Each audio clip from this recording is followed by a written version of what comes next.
rancanganmu indah bagiku, sebab ku hidup selalu di dalammu. Tiada pernah ku meragu. Puji Tuhan, selamat sore Bapak Ibu Saudara-saudari sekalian. Sore hari ini kita berkumpul untuk kita memperingati kematian Tuhan Yesus di atas kayu salib. Bagi Jemaat GPD Parwet Timur, bagi Jemaat GPD Pademangan 2, mari sama-sama kita satukan hati, rendahkan diri kita untuk kita memperingati dan bersyukur untuk kuasa penyaliban Tuhan Yesus. Mari kita angkat pujian, telah kulihat bukti kasih-Mu.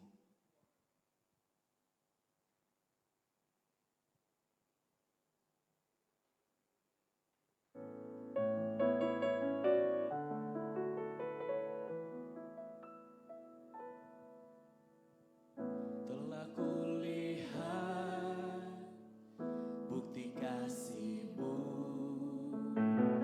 Kau menderita gantikanku. Dengan darah-Mu Kau selamatkanku. Kini ku hidup menyenangkan-Mu. Telah kulihat, amin. Telah kulihat bukti kasih-Mu, Kau menderita gantikanku. Dengan darah-Mu, dengan darah-Mu Kau selamatkanku. Kini ku hidup menyenangkan-Mu. Terlalu besar kasih-Mu Bapa, pengorbanan yang Kau berikan bagiku. Terlalu mahal darah-Mu Yesus, tercurah untuk menebus hidupku. Terlalu besar, terlalu besar kasih-Mu Bapa, pengorbanan yang Kau berikan bagiku. Terlalu mahal darah-Mu Yesus, tercurah untuk menebus hidupku.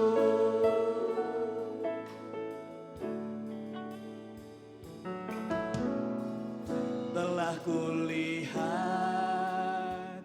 bukti kasih-Mu, Kau menderita gantikanku.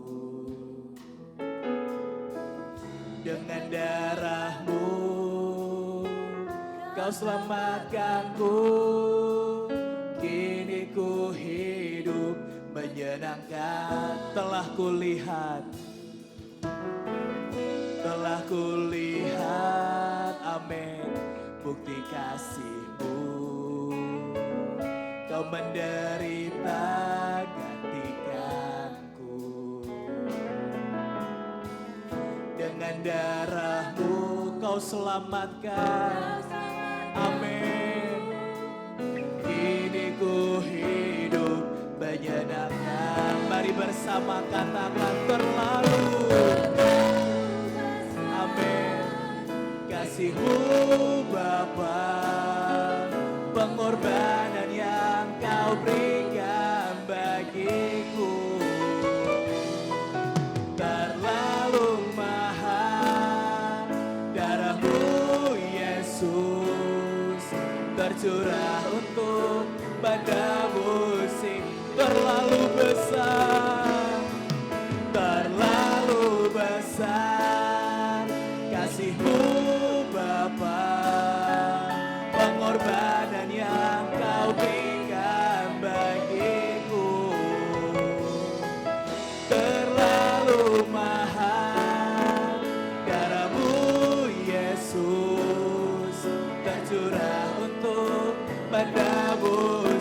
hidupku tercurah untuk menebus hidupku, tercurah untuk menebus hidupku.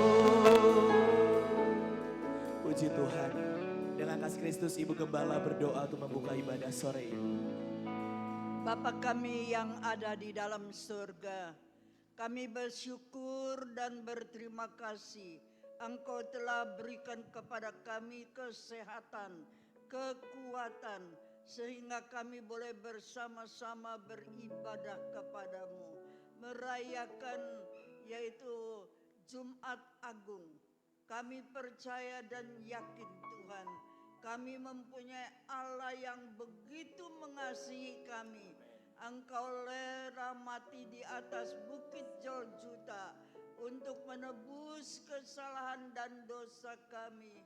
Kami penuh dengan kekurangan, kami penuh dengan dosa, tetapi Engkau rela untuk mengampuni segala kekurangan kami, segala dosa-dosa kami, supaya kami boleh mewarisi kehidupan yang kekal yang Engkau telah sediakan untuk kami semua. Kami mau serahkan ibadah ini pakai hamba-hambamu yang melayani.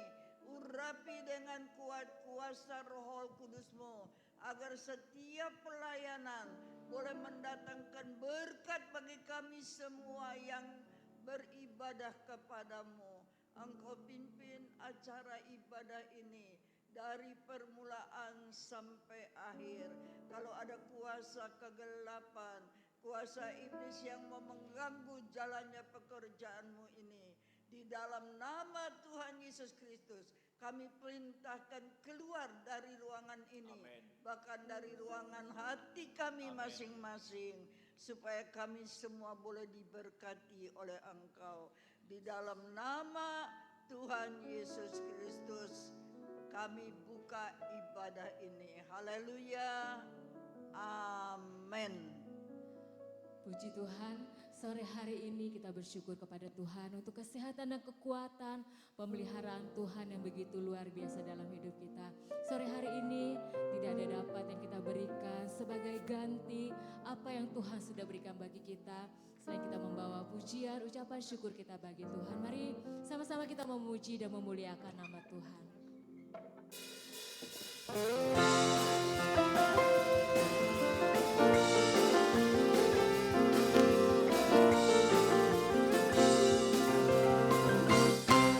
Sekarang tiba keselamatan dan kuasa dan pemerintahan Allah kita, kuasanya yang diurapinya, karena tak dilemparkannya harapan dapat kita. Sekarang tiba keselamatan dan kuasa dan pemerintahan Allah kita, kuasa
Tuhan, saat sore hari ini sebentar kita juga akan mendengarkan persembahan pujian dari paduan suara.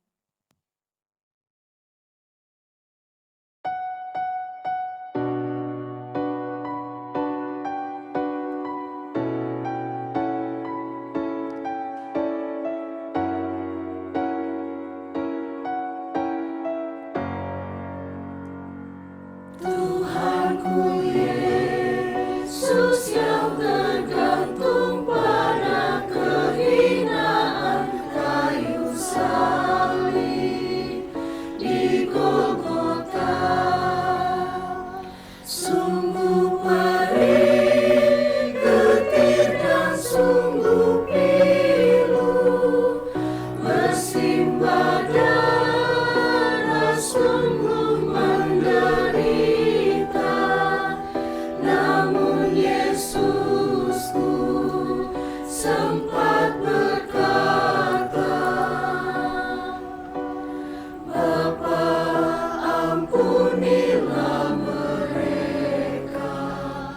Tuhanku Yesus yang tergantung pada kehinaan kayu salib di Golgota, sungguh perih, getir dan sungguh pilu, bersimbah darah, sungguh menderita. Namun Yesusku sempat berkata, Bapa, ampunilah mereka. Di saat itu tidak dapat terpikirkan oleh manusia di dunia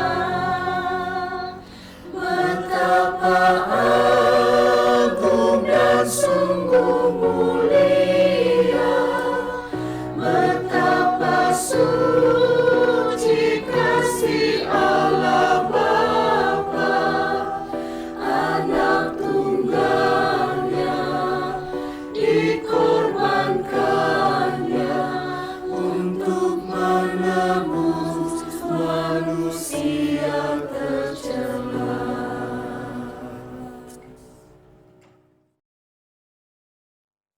Puji Tuhan, kita sudah dengarkan persembahan pujian dari paduan suara. Sebentar kita akan dengarkan firman Tuhan. Mari kita siapkan hati kita untuk kita dengarkan firman Tuhan. Kita dengarkan itu pujian, sungguh besar, sungguh indah.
kau pikirkan tentangku,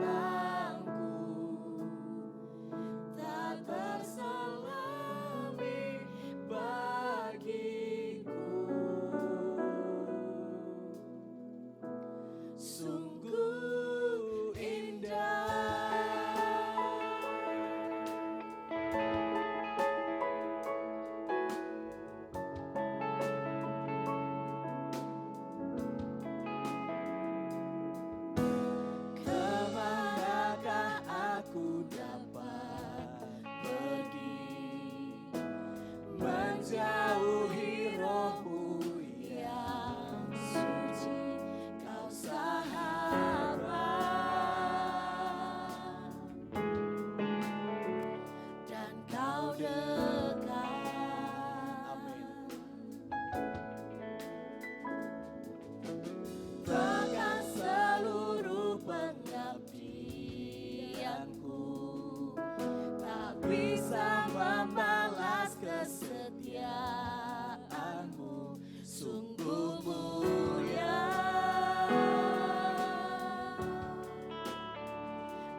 tundukkan kepala sejenak dan kita datang, kita mau berdoa kepada Tuhan.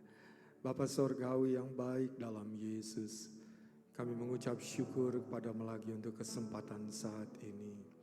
Kami mengakui dengan setulus hati kami, karena anugerah-Mu lah kami ada sampai kepada hari ini. Ini adalah waktu yang khusus di mana kami memperingati hari kematian Tuhan.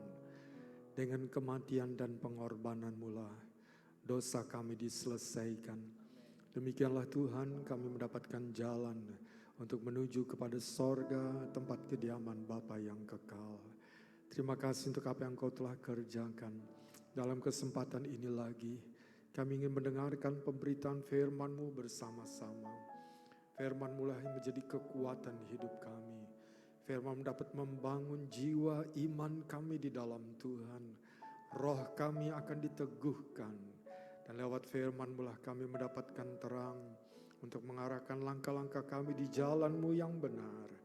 Ada pemeliharaan, ada berkat Tuhan, ada keselamatan yang Kau berikan bagi kami. Urapilah hamba-Mu, singkapkan firman-Mu, urapilah kami semua yang mengikuti pemberitaan firman-Mu. Dan biarlah segala pujian yang telah kami naikkan menjadi satu dupa yang harum bagi Tuhan. Itulah yang kami perbuat dalam kehidupan kami. Terima kasih Tuhan, kami siap untuk menerima firman-Mu. Dalam nama Tuhan Yesus Kristus, kami sudah berdoa. Haleluya. Amin. Saya mengucapkan selamat memperingati hari kematian Tuhan pada hari Jumat 10 April atau hari Jumat Agung yang biasanya disebut demikian.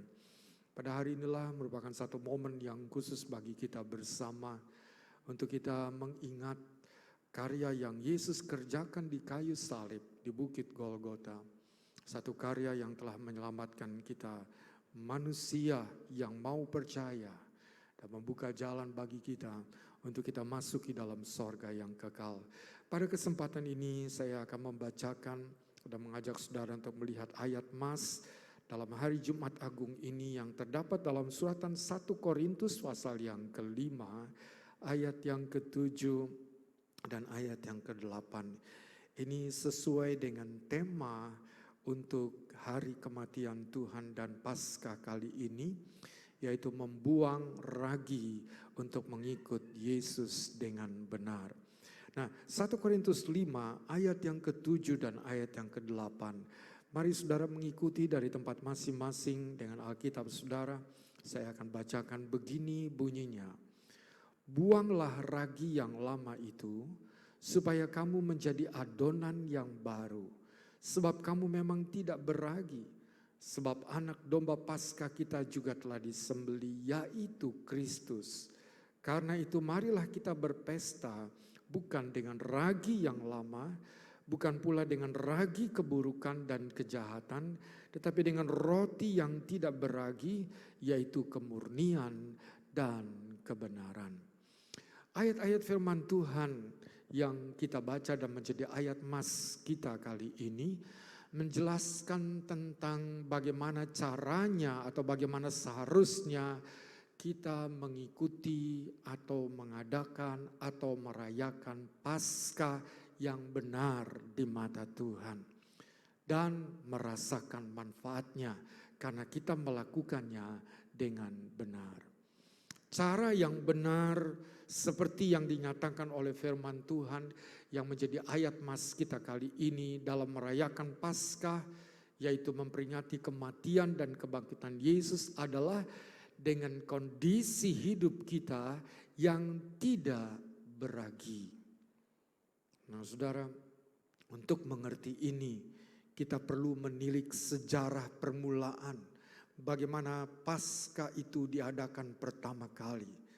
Dan itu diadakan pertama kali di negeri Mesir oleh umat Allah pada waktu itu di negeri Mesir ini. Dan pada waktu itu maka Allah memberikan perintah kepada umatnya tentang bagaimana caranya mereka mengadakan Paskah. Ada aturan-aturan yang Allah buat. Ada perintah-perintah yang Allah berikan kepada umatnya untuk mereka patuhi. Sehingga Paskah itu menjadi Paskah yang berkenan kepada Tuhan. Arti kata Paskah sebenarnya adalah Passover atau keluar, dalam hal ini keluar dari Mesir atau meninggalkan Mesir. Jadi Paskah adalah permulaan Israel terlepas dari Mesir, keluar dari Mesir menuju kepada tanah perjanjian. Mari kita baik melihat di dalam kitab Keluaran pasal yang ke-12 untuk mengerti hal ini, tetapi tidak semua yang akan saya sampaikan dalam kesempatan ini. Hanya yang berkaitan dengan ayat mas permulaan yang kita baca tadi. Keluaran 12 ayat yang pertama sampai ayat yang ke-11. Dengarkan baik-baik dan ikuti dalam Alkitab saudara masing-masing. Berfirmanlah Tuhan kepada Musa dan Harun di tanah Mesir. Bulan inilah akan menjadi permulaan segala bulan bagimu. Itu akan menjadi bulan pertama bagimu tiap-tiap tahun. Katakanlah kepada segenap jemaah Israel, pada tanggal 10 bulan ini diambillah oleh masing-masing seekor anak domba menurut kaum keluarga, seekor anak domba untuk tiap-tiap rumah tangga. Tetapi jika rumah tangga itu terlalu kecil jumlahnya untuk mengambil seekor anak domba, maka ia bersama-sama dengan tetangganya yang terdekat ke rumahnya haruslah mengambil seekor menurut jumlah jiwa. Tentang anak domba itu kamu buatlah perkiraan menurut keperluan tiap-tiap orang. Anak dombamu itu harus jantan, tidak bercela, berumur setahun. Kamu boleh ambil domba atau kambing. Kamu harus mengurungnya sampai hari yang ke-14 bulan ini. Lalu seluruh jemaah Israel yang berkumpul harus menyembelihnya pada waktu senja. Kemudian dari darahnya haruslah diambil sedikit dan dibubuhkan pada kedua tiang pintu dan pada ambang atas, pada rumah-rumah di mana orang memakannya. Dagingnya harus dimakan mereka pada malam itu. Juga yang dipanggang mereka harus makan dengan roti yang tidak beragi beserta sayur pahit. Janganlah kamu memakannya mentah atau direbus dalam air, hanya dipanggang di api, lengkap dengan kepalanya dan betisnya dan isi perutnya. Janganlah kamu tinggalkan apa-apa dari daging itu sampai pagi. Apa yang tinggal sampai pagi, kamu bakarlah habis dengan api. Dan beginilah kamu memakannya, pinggangmu berikat, kasut pada kakimu dan tongkat di tanganmu. Buru-burulah kamu memakannya, itulah Paskah bagi Tuhan. Nah, ayat-ayat ini menjelaskan kepada kita tentang bagaimana caranya Israel umat Allah pada permulaan itu mengadakan perayaan Paskah. Di situ ada petunjuk, ada perintah, ada aturan yang Tuhan berikan kepada mereka. Kita tidak melihat seluruhnya. Tapi coba kita membaca pada ayat yang ke-8. Di sana dikatakan begini, dagingnya harus dimakan mereka pada malam itu juga, yang dipanggang mereka harus makan dengan roti yang tidak beragi beserta sayur pahit. Nah, pada ayat yang ke-8 ini dijelaskan, kalau mereka memakan domba atau kambing Paskah itu, mereka harus memakannya dengan roti yang tidak beragi. Saat itu yang dimaksud roti yang tidak beragi, betul-betul roti makanan yang tidak beragi. Yang tidak dibuat dengan ragi. Kita tahu ragi adalah satu zat yang dicampur kepada adonan tepung untuk membuat roti. Akan membuat tepung roti itu menjadi berkembang dan besar. Tanpa ragi maka roti tidak akan berkembang. Roti itu menjadi roti yang padat saja begitu. Nah, itulah makanan orang Israel pada waktu Paskah. Namun kalau kita kembali kepada ayat mas kita di sana, maka di sana dijelaskan kepada kita arti roti secara rohani, roti tidak beragi secara rohani. Dan inilah yang kita pelajari bersama-sama. Semua tata cara ibadat pada perjanjian lama, kemah tabernakel dan sebagainya, itu mempunyai arti rohani di dalamnya. Mereka melakukannya secara jasmani, tetapi itu mempunyai arti secara rohani. Mungkin lebih baik kita akan membaca dalam Ibrani pasal yang ke-9 yang menjelaskan kepada kita tentang ibadah di perjanjian lama itu adalah merupakan sebuah kiasan, sebuah gambaran yang mempunyai satu arti rohani. Mari kita baca dalam Ibrani 9 ayat yang pertama sampai yang ke-10, bunyinya demikian.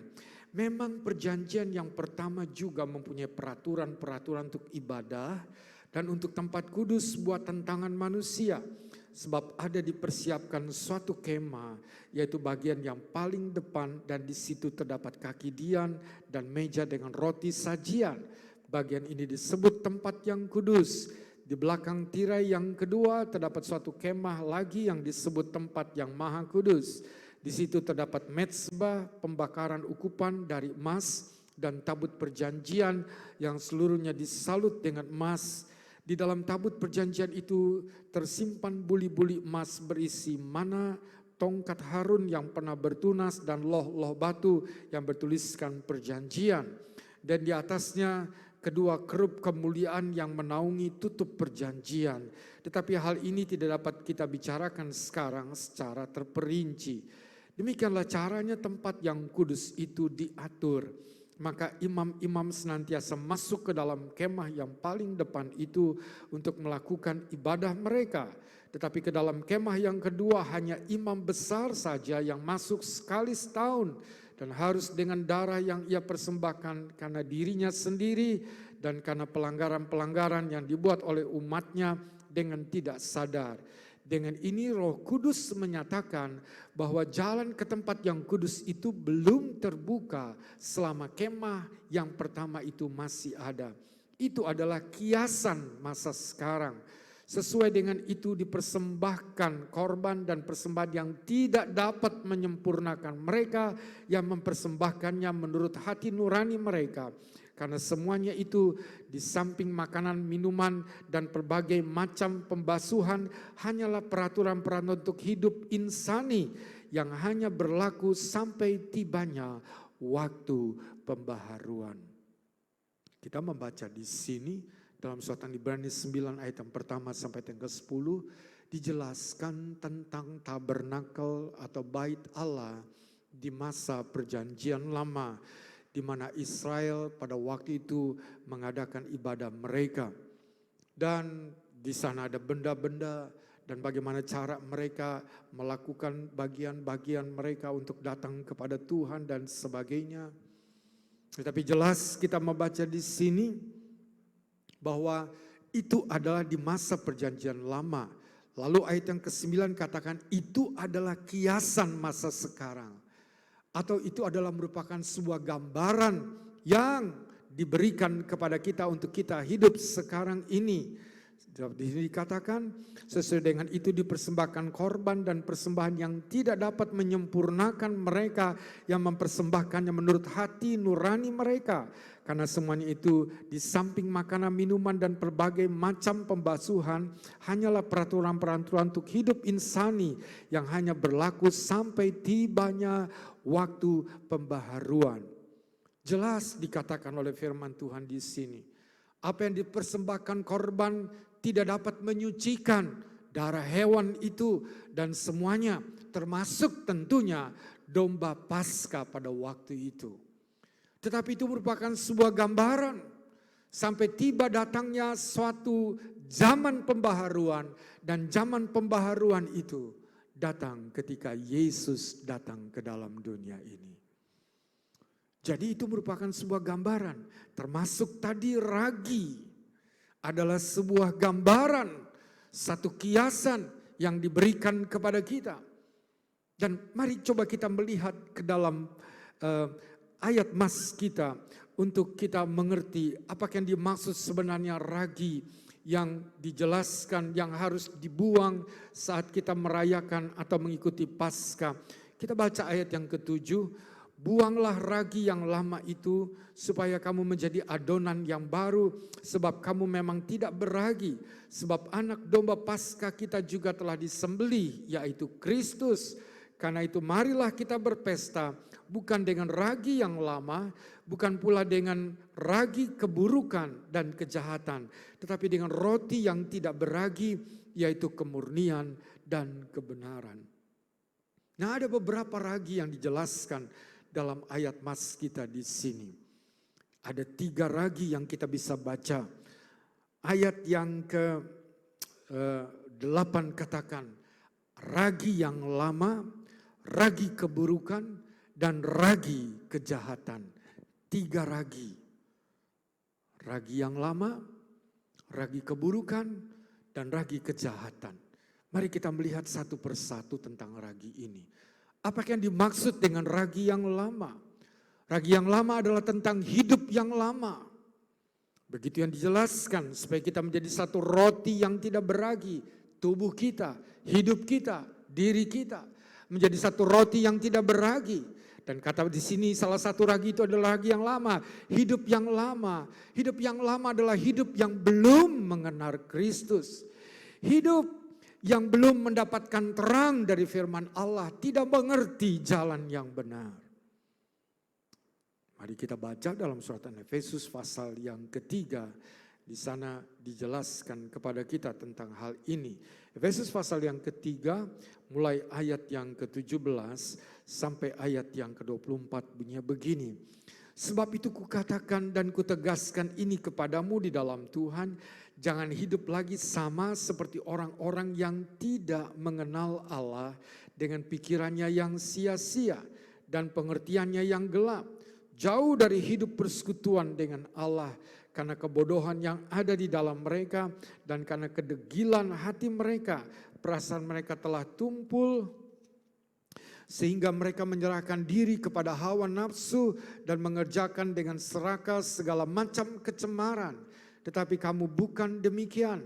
Kamu telah belajar mengenal Kristus karena kamu telah mendengar tentang Dia dan menerima pengajaran di dalam Dia menurut kebenaran yang nyata dalam Yesus, yaitu bahwa kamu berhubung dengan kehidupan kamu yang dahulu harus menanggalkan manusia lama yang menemui kebinasaannya oleh nafsunya yang menyesatkan, supaya kamu dibaharui di dalam roh dan pikiranmu dan mengenakan manusia baru yang telah diciptakan menurut kehendak Allah di dalam kebenaran dan kekudusan yang sesungguhnya. Jelas ayat ini mengungkapkan kepada kita tentang kehidupan yang lama, kehidupan yang belum mengenal Tuhan atau kehidupan tanpa pertobatan. Dan kehidupan yang seperti ini adalah kehidupan yang mengikuti hawa nafsu daging. Tidak memiliki pengertian rohani. Jauh dari persekutuan dengan Allah. Itulah kehidupan yang lama. Ada beda antara kehidupan lama dan kehidupan yang baru. Kehidupan yang lama adalah kehidupan yang tidak mengenal Allah. Kehidupan yang tidak ada di dalam terang kebenaran firman. Kehidupan yang baru adalah kehidupan yang telah mengenal Allah. Dan kehidupan yang diterangi oleh terang kebenaran firman Allah. Kalau yang lama, mungkin kita mengikuti nafsu. Dan kita mengikuti segala keinginan daging kita, buat apa saja. Minum-minuman, lakukan apa saja tanpa perlu merasa berdosa dan bersalah. Karena memang kita tidak mengenal Tuhan. Karena memang kita tidak tahu ajaran firman. Yang kalau itu datang kan menjadi terang. Akan menelanjangi, membuka, menginsafkan kita. Ada kesalahan kita. Itu kehidupan lama. Kita melakukannya mungkin tanpa ada satu kesalahan. Hati nurani kita tidak bekerja. Karena hati nurani kita itu belum disucikan oleh pekerjaan kuasa darah Yesus. Pada bagian lain dikatakan mengerjakan dengan serakah segala kecemaran itu. Nah, kalau kita sudah ada di dalam Tuhan, jangan kita kembali kepada hidup yang lama. Karena hidup kita sudah diterangi oleh firman-Nya. Hidup kita telah ditebus. Firman Tuhan katakan siapa yang ada di dalam Kristus, dia adalah ciptaan yang baru. Itulah ragi yang lama. Satu kehidupan lama, satu model hidup, satu gaya hidup. Satu perilaku hidup yang dijalani tanpa mengenal Allah. Bebas dan mengikuti segala nafsu dan keinginan daging. Satu kehidupan yang tidak berkenan kepada Tuhan. Itu telah kita tinggalkan. Dan kalau kita telah hidup di dalam Tuhan, jangan kita kembali ke sana. Kita berjalan di jalan yang baru. Kita mengenal kebenaran dan kekudusan yang sesungguhnya. Yang membawa kita semakin hari, semakin lagi hidup berkenan. Dan semakin lebih dekat. Semakin lebih menyenangkan hati Tuhan dari waktu ke waktu. Itu ragi yang pertama, ragi yang lama. Kemudian ragi yang kedua adalah ragi keburukan. Nah, apakah ragi keburukan itu? Coba kita melihat satu ayat yang terdapat di dalam Yesaya pasal yang pertama. Kita membaca ayat yang keempat dan ayat yang kelima. Yesaya 1 ayat yang keempat dan ayat yang kelima bunyinya demikian. Celakalah bangsa yang berdosa, kaum yang syarat dengan kesalahan, keturunan yang jahat-jahat, anak-anak yang berlaku buruk. Mereka meninggalkan Tuhan, menista yang Maha Kudus Allah Israel dan berpaling membelakangi Dia. Di mana kamu mau dipukuli lagi, kamu yang bertambah murtad, seluruh kepala sakit dan seluruh hati lemah lesu dan seterusnya. Nah saudara, kitab Yesaya adalah satu kitab yang ditujukan kepada bangsa Israel.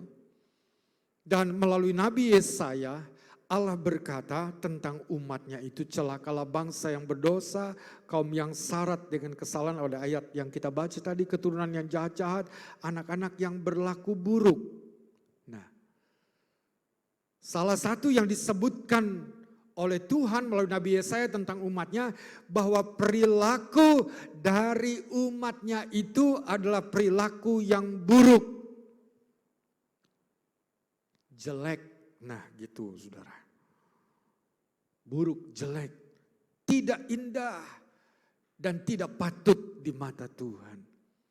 Nah mengapa demikian? Coba kita baca ayat yang kelima, di mana kamu mau dipukul lagi, kamu yang bertambah murtad, seluruh kepala sakit dan seluruh hati lemah lesu. Nih ayat ini menunjukkan kepada kita begini, rupanya Tuhan itu mau mengajar mereka, mendisiplin mereka, tapi mereka tidak mau menerima pengajaran.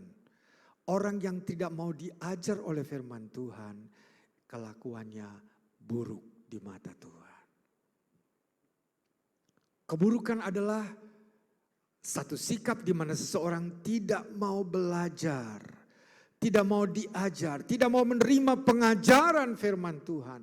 Meskipun telah percaya kepada Tuhan, namun tidak mau menerima ajaran firman Tuhan. Bahkan mungkin memilih, kalau yang firman Tuhan tentang ini boleh nih saya ikut. Kalau yang ini jangan. Kalau tentang berkat ya boleh. Tapi kalau tentang harus tinggalkan yang ini nih, kesenangan saya, kebiasaan saya, zona nyaman saya. Itu terasa berat. Tidak mau menerima pengajaran. Tidak mau berubah kehidupannya. Tidak mau lebih disempurnakan. Itu adalah satu kelakuan yang buruk di mata Tuhan. Dan seringkali kalau ditegur oleh firman Tuhan, mencari-cari alasan bagaimana caranya untuk tidak taat kepada firman Tuhan. Firman Tuhan mau menuntun kita lebih dekat kepadanya, lalu kita cari alasan. Saya sibuk, ini itu, dan sebagainya. Itu adalah sesuatu yang buruk. Saya adalah orang tua, saudara, yang mempunyai anak-anak. Banyak orang tua juga yang punya anak-anak. Coba lihatlah, ketika orang tua bermaksud baik kepada anaknya, mengarahkan anaknya untuk hidup kepada jalan yang kita tahu, di sanalah dia akan mendapatkan berkat daripada Tuhan. Dia akan mengalami penyertaan Tuhan. Dia akan berlimpah-limpah apa yang Allah akan berikan kepadanya, yaitu segala kebaikan dan berkatnya. Tapi mereka kemudian menolak, tidak mau mendengar. Nah itulah kelakuan yang buruk. Mungkin kita akan berbicara kelakuan dia buruk. Kenapa? Karena kalau saya memberikan ajaran, tuntun dia, dia gak mau. Dia selalu beralasan. Dia selalu berkata, enggak, yang begini lebih baik, yang begini lebih bagus, yang begini lebih enak. Nah, seperti itulah gambarannya. Kalau firman Tuhan mengarahkan kita untuk melakukan apa yang menjadi kehendak Allah, lalu kita beralas-alasan-alasan, itulah keburukan. Kita buruk di mata Tuhan. Dan firman Tuhan katakan, tinggalkan ragi keburukan itu. Jangan membuat alasan sebagai pembenaran lebih di atas kebenaran Allah sendiri.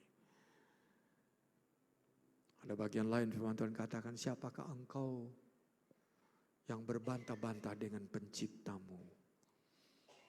Bagian kita harusnya adalah kita percaya dan taat kepada firman Allah. Ada satu ayat, saudara, coba kita baca tentang apa yang Yesus sampaikan dalam Matius pasal yang ke-12. Di sana ayat yang ke-43 sampai yang ke-45 bunyinya begini. Apabila roh jahat keluar dari manusia, ia pun mengembara ke tempat-tempat yang tandus mencari perhentian, tetapi ia tidak mendapatinya. Lalu ia berkata, aku akan kembali ke rumah yang telah kutinggalkan itu. Maka pergilah ia dan mendapati rumah itu kosong, bersih, tersapu dan rapi teratur. Lalu ia keluar dan mengajak 7 roh lain yang lebih jahat daripadanya. Dan mereka masuk dan berdiam di situ. Maka akhirnya keadaan orang itu lebih buruk daripada keadaannya semula. Demikian juga akan berlaku atas angkatan yang jahat ini. Di sini Tuhan berbicara tentang rumah. Dan diri kita sebenarnya adalah sebuah rumah.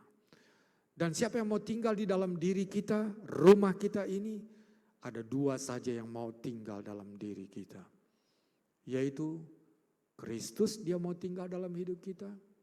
Dan yang lain adalah kuasa jahat yang mau tinggal dalam hidup kita.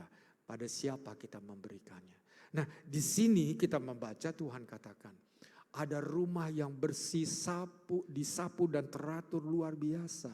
Tapi sayangnya rumah ini dibiarkan kosong. Tidak ada isinya. Nanti kalau saudara baca dalam kitab Amsal di sana katakan wanita yang bijaksana itu, dia itu yang akan mengisi rumahnya dengan harta yang indah. Ini berbicara tentang tanggung jawab kita, gereja Tuhan. Supaya hidup kita ini diisi dan sesuatu yang indah adalah firman Allah. Ajarannya. Isi hidup kita ini dengan firman Tuhan. Karena firman Tuhan adalah harta yang mahal. Harta yang berasal dari sorga yang Tuhan berikan bagi kita. Kalau kita sudah ditebus, maka hidup kita sudah dibersihkan ini. Iblis sudah dikeluarkan, dosa sudah ditebus oleh Tuhan. Tetapi kalau hati kita tidak pernah diisi oleh firman Tuhan, kita tidak pernah mau menerima ajaran firman Tuhan, kelakuan kita buruk. Kita mau begitu saja. Kita tidak mau menerima firman Allah. Maka kita lihat pada akhirnya, roh yang jahat yang sudah keluar dari rumah itu, dilihat loh. Dia cari tempat gak dapat di tempat lain. Dia balik ke rumah, aku pengen lihat rumah yang lama dulu tuh. Dulu aku pernah di situ tapi aku telah diusir karena pada bagian lain katakan bahwa kalau ada orang kuat menjaga rumahnya itu aman. Tapi kalau ada orang yang lebih kuat maka yang kuat pertama itu akan diusir keluar. Dan yang lebih kuat dari kuasa jahat adalah Yesus. Tetapi kalau Yesus sudah mengusir yang jahat itu keluar, yang kuat pertama itu keluar, tapi kemudian kita membiarkannya kosong. Nah saudara, maka iblis akan datang. Dan akhirnya hati kita akan dikeraskan dengan dosa. Dan kita menjadi lebih jahat daripada waktu sebelumnya. Tadi pertama ragi hidup yang lama. Itu adalah saat dimana kita belum mengenal dan percaya menerima Yesus sebagai Tuhan dan Juru Selamat. Hidup dalam hawa nafsu. Dan sekarang setelah kita terima Yesus, kita diingatkan ada ragi keburukan. Yaitu ragi yang tidak mau menerima ajaran firman Tuhan. Dan banyak beralasan-alasan saat kita tahu firman Tuhan menegur dan mengajar kita. Ini pun harus kita buang. Dan sekarang kita lihat ragi yang ketiga. Ragi yang ketiga adalah ragi kejahatan. Setelah ragi yang lama, kemudian ragi keburukan, Dan yang ketiga adalah ragi kejahatan. Apakah ragi kejahatan? Saya ajak saudara, mari kita melihat dalam Yesaya pasal yang ke-59 untuk mengerti yang dimaksud dengan ragi kejahatan ini. Yesaya pasal yang ke-59 ayat 15, bunyinya begini, Yesaya 59 ayat 15, dengan demikian kebenaran telah hilang, dan siapa yang menjauhi kejahatan, ia menjadi korban rampasan. Tetapi Tuhan melihatnya, dan adalah jahat di matanya bahwa tidak ada hukum. Saya ulangi bagian B, katakan, tetapi Tuhan melihatnya dan adalah jahat di matanya bahwa tidak ada hukum. Jadi kejahatan adalah pelanggaran terhadap hukum. Saudara, ada hukum Allah dan ada hukum manusia. Dalam kitab Taurat pun ada 10 hukum yang diberikan dan dibagi menjadi 2 bagian. 4 yang pertama adalah hukum yang mengatur hubungan kita dengan Allah. 6 yang terakhir adalah hukum yang mengatur hubungan kita dengan sesama. Yang pertama misalnya, hendaklah kamu beribadah kepada Tuhan Allahmu, dan kepada Dia sajalah engkau beribadah. Dan yang kedua, janganlah diperbuat olehmu patung buatan atau yang serupa dengan itu lalu sujud menyembah kepadanya. Akulah Tuhan Allahmu. Yang ketiga, jangan menyebut nama Tuhanmu dengan sia-sia. Yang keempat, ingatlah hari Sabat dan kuduskanlah Dia. Itu hukum yang mengatur hubungan kita dengan Allah. Tuhan mau kita supaya kita menyembah Dia, mengagungkan Dia. Supaya kita melayani Dia. Hari Sabat adalah hari yang khusus. Hari di mana merupakan Allah berhenti. Hari di mana umat Tuhan datang kepadanya untuk memuliakan, melayani, menyembah dan meninggikan namanya. Hari beribadahlah hari yang istimewa yang kita harus junjung. Jangan kita pergunakan itu untuk hal yang lain. Tapi kita khususkan hanya untuk beribadah, melayani dan memuliakan Tuhan. Jangan sebut nama Tuhan sia-sia. Kemudian 6 hukum yang lain itu berkaitan dengan hubungan kita dengan sesama. Mulai dari hormatilah orang tuamu. Jangan membunuh. Jangan berzina, jangan mencuri, jangan mengucapkan saksi dusta, jangan mengingini milik sesama manusia. Dan dalam kitab Injil Yesus berkata, ketika ditanya kepadanya, hukum mana yang terutama? Ada 10 hukum kan? Itu yang mana yang utama? Yesus berkata, dengarlah hai Israel, hukum yang pertama ialah kasihlah Tuhan Allahmu dengan sebulat-bulat hatimu. Dan hukum yang kedua yang sama dengan itu ialah kasihlah sesamamu manusia seperti dirimu sendiri. 10-10-nya harus kita pegang dan kita lakukan. Kejahatan adalah pelanggaran terhadap hukum. Nah saudara, saya ingin mengajak saudara, kita melihat satu kejadian yang terjadi pada keluarga Yakub, dan Yakub sudah meninggal. Kemudian mari coba kita melihat. Ini adalah Yusuf. Coba kita baca dalam Kejadian pasal yang ke-50 di sana. Dan kita membaca ayat yang ke-20. Mulai ayat yang ke-19. Kejadian 50 ayat 19 dan 20. Tetapi Yusuf berkata kepada mereka, janganlah takut, sebab aku inikah pengganti Allah. Memang kamu telah mereka-rekakan yang jahat terhadap aku. Tetapi Allah telah mereka-rekakannya untuk kebaikan dengan maksud melakukan seperti yang terjadi sekarang ini. Yakni memelihara hidup suatu bangsa yang besar. Jadi janganlah takut, aku akan menanggung makanmu dan makan anak-anakmu juga.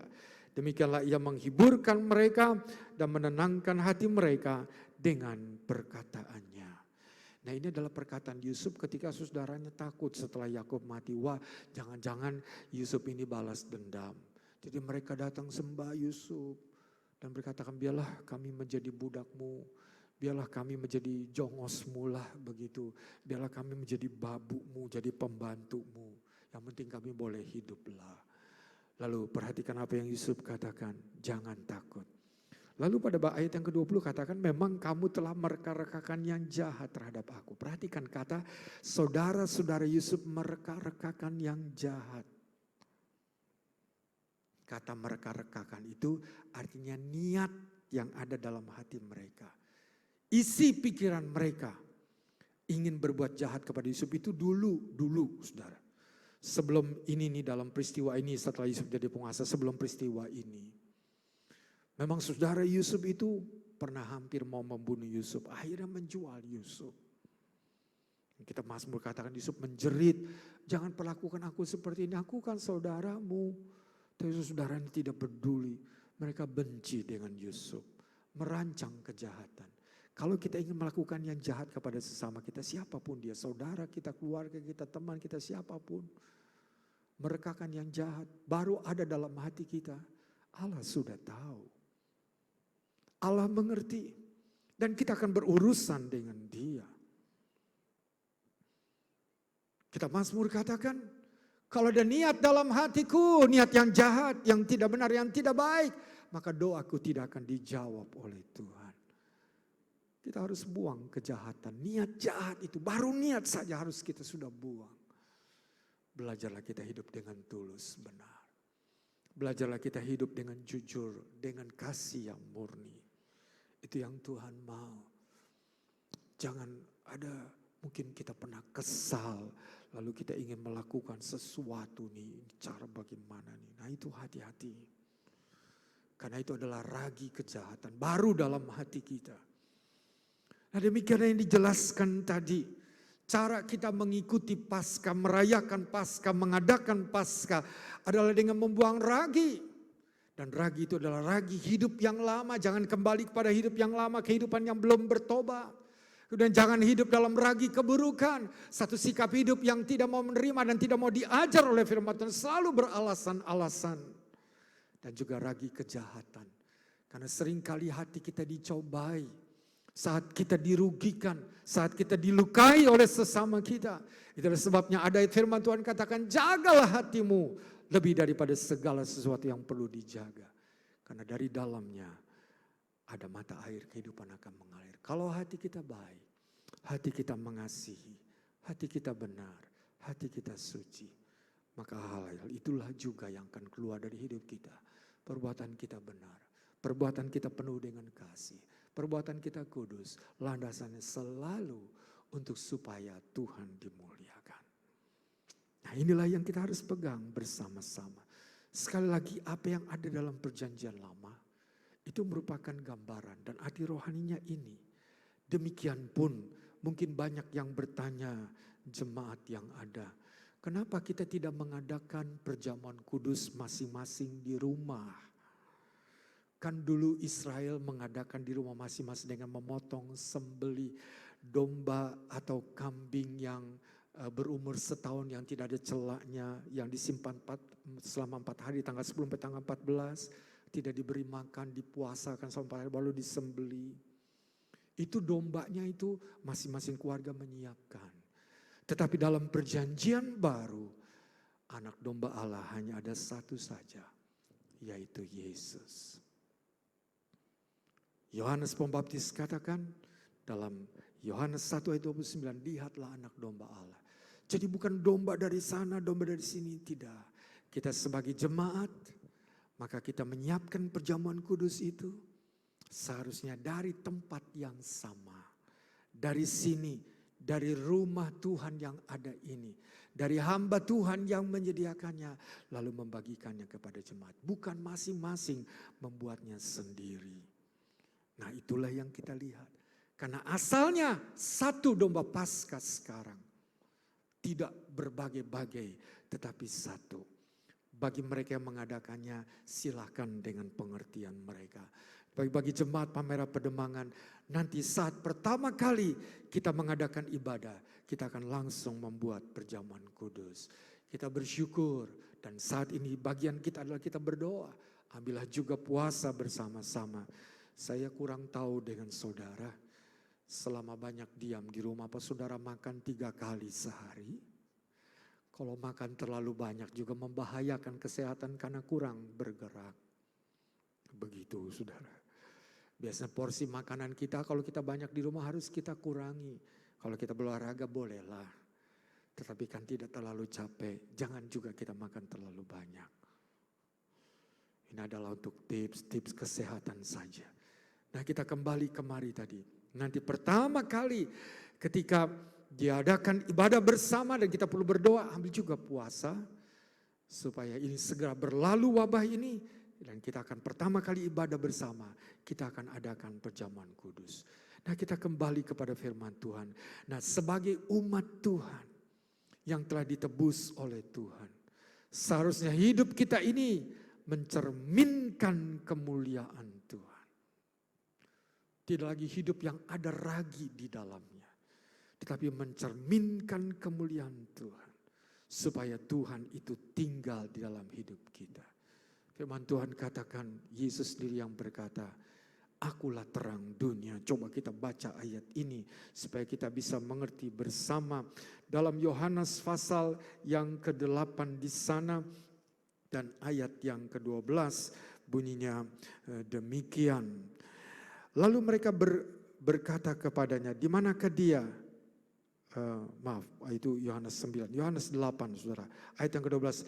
Maka Yesus berkata pula kepada orang banyak katanya, akulah terang dunia, barang siapa mengikut aku, ia tidak akan berjalan dalam kegelapan, melainkan ia akan mempunyai terang hidup. Nah, ini pernyataan Yesus, dia adalah terang dunia. Tapi kemudian Yesus berkata begini kepada orang yang percaya dan mengikut dia. Itu terdapat dalam Matius pasal yang ke-5 ayat yang ke-14 bunyinya begini. Kamu adalah terang dunia, kota yang terletak di atas gunung tidak mungkin tersembunyi. Kita yang percaya kepada Tuhan, kita disebut juga sebagai terang dunia. Nah, apakah yang dimaksud dengan terang dan apakah arti terang? Karena itu mempunyai arti tersendiri.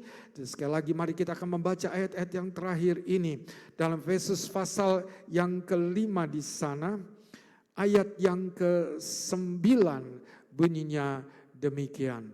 Karena terang hanya berbuahkan kebaikan dan keadilan dan kebenaran. Terang menghasilkan kebaikan, keadilan, kebenaran. Itulah yang harus keluar dalam perbuatan hidup kita. Itulah yang harus keluar dari perilaku kita. Karena kita telah ditebus. Kita mengikuti Paskah di tempat kita masing-masing. Namun kita tetap juga dapat memuliakan Tuhan, memancarkan terang. Dengan orang seisi rumah kita. Atau mungkin sempat kita keluar untuk berolahraga pagi sejenak dengan menggunakan masker, berjumpa dengan orang. Biar orang yang berjumpa dengan saudara, berjumpa dengan saya. Mereka bisa merasakan adanya kebaikan, adanya keadilan, adanya kebenaran dalam hidup kita. Dunia gelap, kita terang. Dan biarlah terang itu tetap dan semakin memancarkan kemuliaan Tuhan itu. Jika kita selalu hidup di dalam terang Tuhan, maka kehadiran Tuhan, penyertaan, pembelaan, pertolongan dan mujizat Tuhan akan senantiasa kita alami. Karena Tuhan tinggal dalam hati orang yang mau hidup sesuai dengan kehendaknya. Mari kita akan naikkan satu pujian bersama-sama. Saya mengundang pemusik, singers yang ada untuk maju ke depan. Kita akan naikkan pujian untuk kita akan berdoa bersama-sama untuk firman yang telah kita terima saat ini. Kita naikkan satu pujian bersama.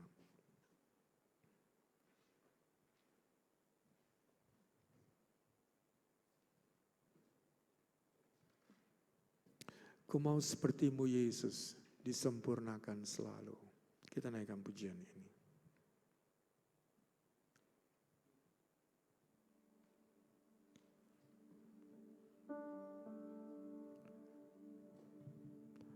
Bagaikan bejana, kita naikkan pujian. Lebih tinggi lagi.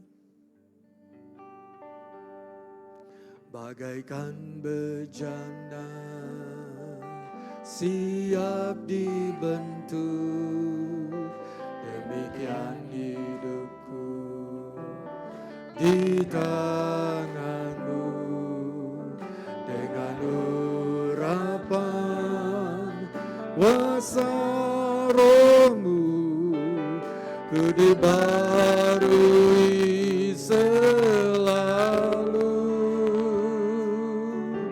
Jadikan ku alat dalam rumahmu, inilah hidupku,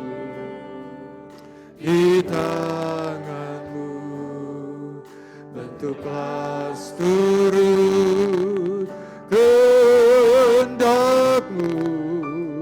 pakailah sesuai rencana-Mu. Ku mau seperti-Mu, Yesus, disempurnakan selalu dalam segenap jalanku, memuliakan nama-Mu. Lagi naikkan pujian. Bagaikan bejana siap dibentuk, demikian hidupku di tangan-Mu. Dengan urapan kuasa Roh-Mu, Ku dibarui selalu. Jadikan ku Allah dalam rumah-Mu, inilah hidupku di tangan-Mu. Dengan turut kehendak-Mu, pakailah sesuai rencana-Mu.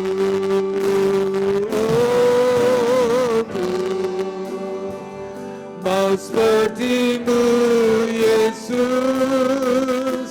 disempurnakan selalu dalam segenap jalanku, memuliakan nama. Saudara-saudara yang dikasihi oleh Tuhan, Yesus adalah satu pribadi bagaikan domba Paskah yang tidak ada cacat dan celanya, tidak ada ragi di dalamnya. Dan kita yang telah ditebus olehnya, kita dengar firman Tuhan. Mari kita merayakan apa yang Yesus perbuat bagi kita. Korbannya yang besar di kayu salib. Dengan kita membuang ragi hidup yang lama, ragi keburukan, dan ragi kejahatan dari kehidupan kita. Supaya kita boleh merayakan Paskah. Dan di sepanjang kehidupan kita merayakan hidup bersama dengan Tuhan tanpa ragi. Sehingga Tuhan akan selalu tinggal bagi kita, menyertai kita. Di mana Tuhan ada, di sana ada pembelaannya, ada pertolongannya, ada mujizatnya, ada kekuatan yang Dia berikan bagi kita, memampukan kita mengatasi setiap tantangan dan masalah dalam hidup ini, sehingga kita hidup berkemenangan. Kita naikkan pujian ini sebagai satu pernyataan, Tuhan, kami mau seperti Engkau, mau seperti Yesus yang tidak ada cacat dan celanya. Kita memohon supaya Tuhan menguduskan kita. Kita belajar dan merendahkan hati kita, memberi diri kita untuk dituntun semakin lebih berkenan kepada-Nya. Kita naikkan pujian satu kali lagi dan kita akan berdoa. Bagaikan bejana siap dibentuk, demikian hidupku di tangan-Mu. Dengan urapan kuasa Roh-Mu, Ku dibarui selalu.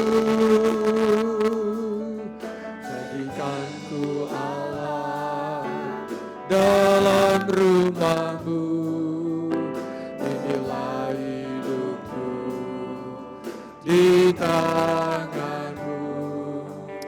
Bentuklah seturut kehendak-Mu, pakailah sesuai rencana. Kita angkat tangan ke atas, naikkan pujian itu. Oh seperti-Mu Yesus, disempurnakan selalu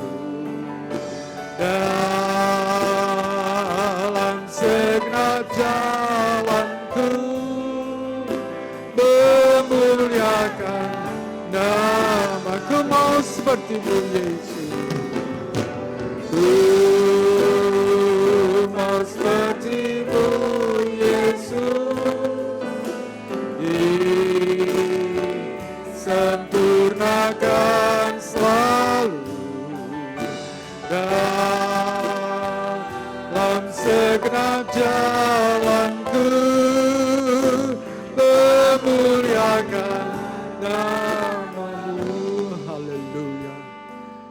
Inilah permintaan kami di hadapan-Mu ya Tuhan. Biarlah kami mau seperti Engkau, jadikan kami seperti Engkau. Berikan kemampuan oleh Roh-Mu dengan tuntunan firman-Mu, untuk kami semakin hari, semakin hidup lebih berkenan lagi kepada Tuhan. Jauhkan kami dari segala ragi-ragi yang tidak berkenan, ragi hidup yang lama, ragi keburukan dan ragi kejahatan. Supaya sungguh hidup kami menjadi roti yang tidak berragi, yang menyenangkan dan memuliakan nama Tuhan. Meteraikanlah firman-Mu dalam hati kami. Tuntun dan bimbinglah kami. Bukan hanya sebagai pendengar, tapi menjadi sebagai pelaku-pelaku firman-Mu. Sehingga lewat hidup kami, banyak orang boleh mengenal dan percaya kepada-Mu. Terima kasih Tuhan, berbicara lebih jauh dalam kehidupan kami masing-masing pribadi. Dan biarlah Engkau Tuhan dipermuliakan dan dibesarkan. Kami mengucap syukur, berdoa dalam nama Tuhan Yesus Kristus, Juru Selamat kami yang hidup. Haleluya. Amin. Saya serahkan pada.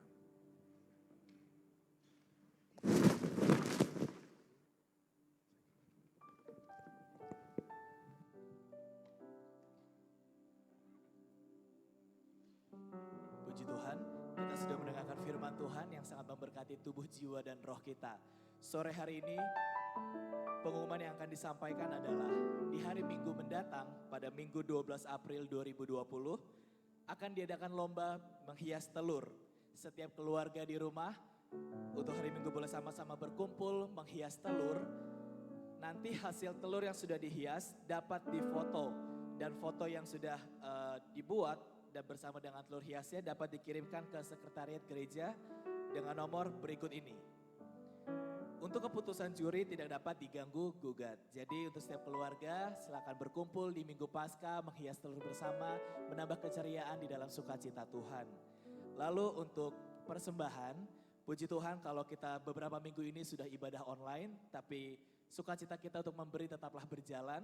Bagi jemaat GPD Palmerah Timur, setiap keluarga yang sudah mengumpulkan persembahan dapat ditransfer ke rekening berikut ini. Untuk jemaat GPD Palmerah Timur, dengan kode persembahan dapat ditambahkan angka 19. Lalu untuk perpuluhan, bagi sedang jemaat Palmerah Timur dapat menambahkan angka 20 di setiap akhir nominalnya. Begitupun juga dengan sidang jemaat dari GPDI Pademangan 2, silakan untuk mengirimkan persembahan di nomor rekening berikut ini. Dan untuk perpuluhan dapat langsung dikirim ke rekening Bapak Pendeta Yaya Suryana. Sambil mengumpulkan persembahan dan perpuluhan yang disiapkan oleh keluarga demi keluarga, mari kita angkat pujian Ada Kuasa Dalam Darahnya.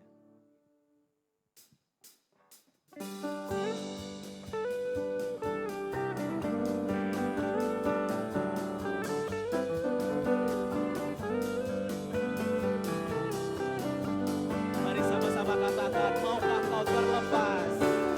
Maukah kau terlepas dari dosa? Darahnya berkuasa, darahnya berkuasa. Ingat keselamatanmu berharga, darah Allah berkuasa. Maukah kau?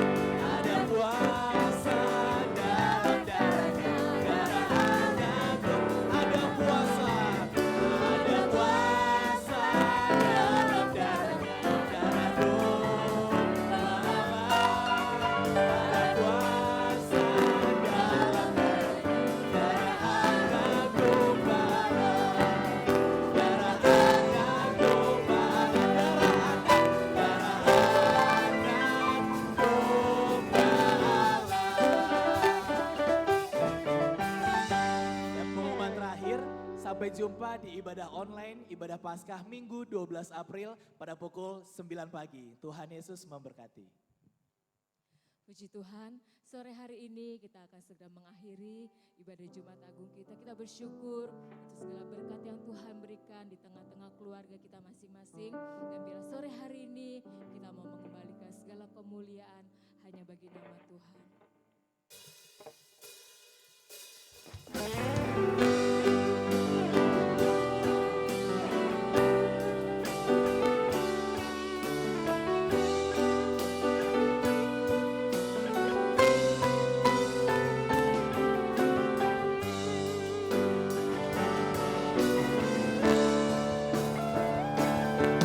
Haleluya, haleluya, bagi anak domba. Haleluya, haleluya, darahnya mengaburkan. Setiap bidang, suku bangsa, semua baru dan pulang.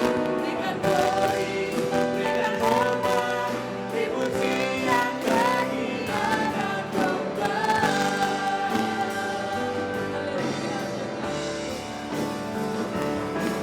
Haleluya, haleluya, bagi anak domba. Haleluya, haleluya, darahnya mengaburkan. Setiap bidang, suku bangsa, semua baru dan pulang. Berikan glory, berikan hormat, dipujian bagi anak domba.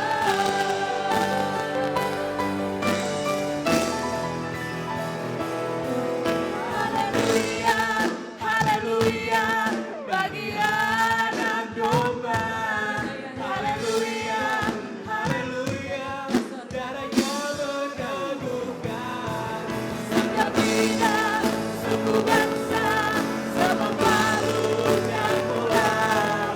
Berikan glory, berikan hormat, Pujian bagi anak domba. Pujian bagi anak domba. Pujian bagi anak domba. Di akhir dari ibadah memperingati hari kematian-Mu, pujian, ucapan syukur, hormat dan sembah kepadamu lah senantiasa kami naikkan. Karena Engkaulah Allah yang layak menerima segala pujian, hormat, keagungan dari kami. Engkaulah Allah yang patut kami tinggikan dan kami besarkan senantiasa. Terima kasih Tuhan, biar lewat ibadah dan lewat pemberitaan firman Allah, hidup kami semakin dibangun, hidup kami semakin lebih lagi diperlengkapi untuk menjadi lebih berkenan di hadapan Engkau. Lebih lagi hidup kami dapat memuliakan dan membesarkan nama Tuhan. Berkatilah seluruh jemaat-Mu bersama-sama ikuti ibadah di tempat mereka masing-masing. Dan kuasa-Mu yang sama boleh bekerja dalam kehidupan mereka untuk membawa mereka hidup lebih lagi di dalam kehendak Tuhan dan nama Engkau ditinggikan. Di masa di mana kami harus mengkarantina diri kami masing-masing, biar pemeliharaan penyertaan Tuhan boleh nyata menjadi bagian kami.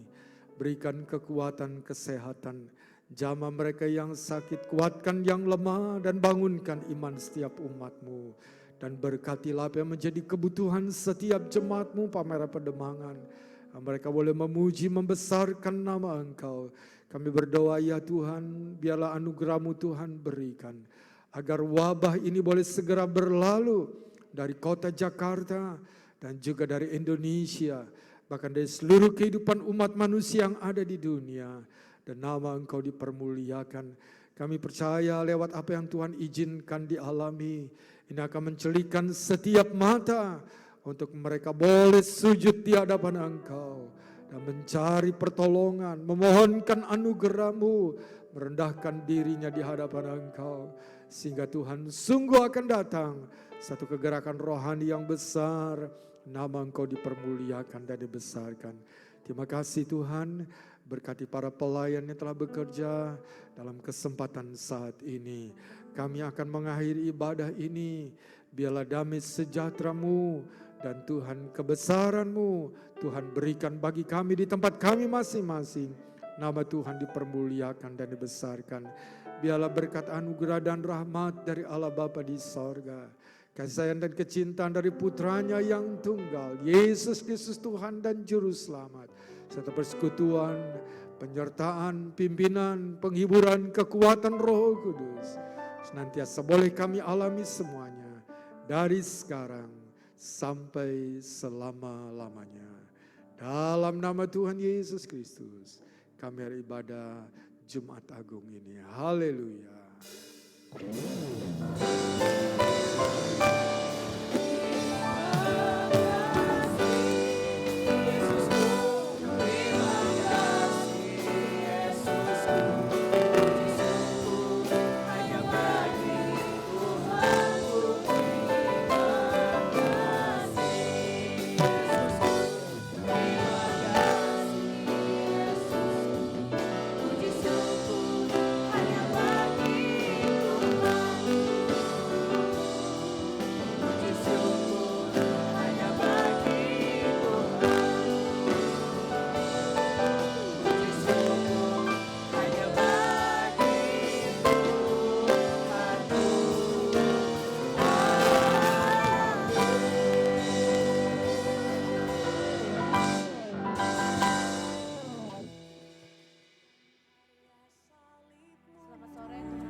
Kau telah mati gantikan hidupku, sebab itu ku selalu bersyukur.